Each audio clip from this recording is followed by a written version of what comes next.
Everybody pick it up and give it a try.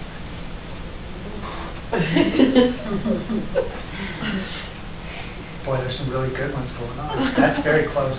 You know what? I'm going to save you a lot of frustration. It's impossible. So I am going to show you how to do it, though. Go ahead and place it back across your leg. Arms in front of you like this. Great.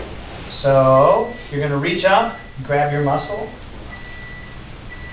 Feel your muscle, I'm teasing. And works especially well with 13-year-old boys. And then with this hand, you're going to dive into the pool. So you have one hand on top, one hand on the bottom. So now you're going to reach down and grab one end of the rope with one hand, reach over and grab the other end of the rope with the other hand, and now when you open your arms, you'll tie it. Oh, yeah. Yeah. So it's a really great introduction to something magical, something different, and therapeutically, what are we talking about here? I mean, from an OT perspective, you're talking about crossing the midline, you're talking about pinch and grasp and release. For a PT perspective, you're talking about balance. I want you to do this. You're doing it sitting down. I'd like you to stand up one time and put the rope on your chair, and then do it that way. You don't have to. I mean, yeah, I would like you to try this. If you don't, I was talking to the pregnant ones here. You're definitely the pregnant ones can give this a try, but. I could try. It's a very good try. Same thing though with your eyes. Yeah, same thing. Same way, you know, one hand on top, one hand on bottom. That's it. Every muscle.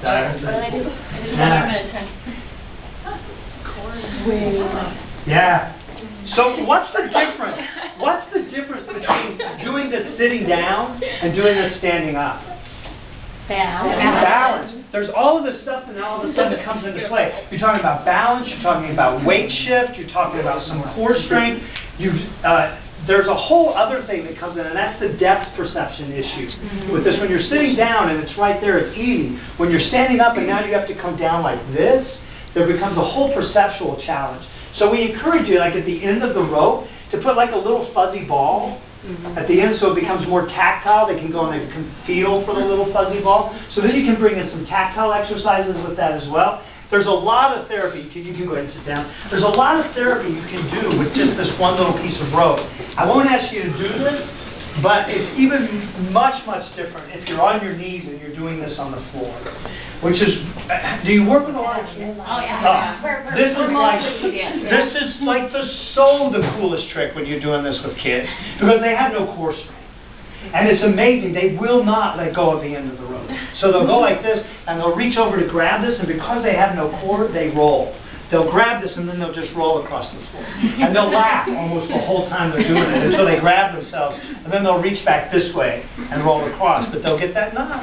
Every single time they'll get that knot. But it becomes a very different thing when you're kneeling, when you're sitting, and when you're standing. If you do a lot of that balance with the belt, this is a really great to grab their belt and have them stand up and do that weight shift and that balance exercise. And then just the basics. There's all the little basic things of left, right, up, down, over, under, all those basic concepts that come into play with this as well. All right, so this is usually the one that we start with because it's easy. Processing is very, very simple. It's just, 3, 4 very simple directions.